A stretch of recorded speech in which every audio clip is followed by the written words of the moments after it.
Magandang tanghali po sa inyo, pati na rin sa ating mga taga-subaybay sa PTV4. Sa kasalukuyan, northeast monsoon o amihan ang nakaka-apekto sa may Luzon, kaya asahan natin yung maulap na papawiri na may mga mahinang pagulan sa may Cagayan Valley, Aurora at Quezon. Easterlies naman ang nakaka-apekto sa nalalabing bahagi ng bansa.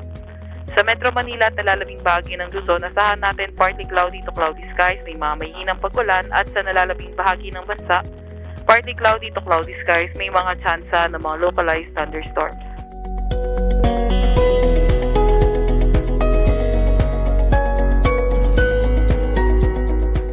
Wala naman tayong nakataas na gale warning sa kahit anong baybayin ng ating bansa, pero ingat sa papalaot sa may northern Luzon at sa silangang bahagi ng ating bansa dahil magiging katamtaman hanggang sa maalon ng karagatan.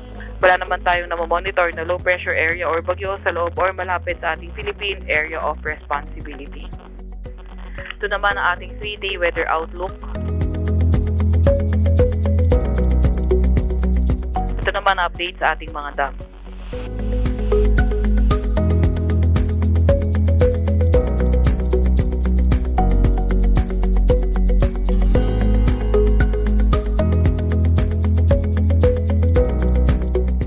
Update naman sa ating heat index. Ang heat index ay yung temperatura na nararamdaman ng ating katawan. Ang pinakamataas na na-record natin kahapon ay umabot sa 41 degrees Celsius sa may Cotabato City, Maguindanao.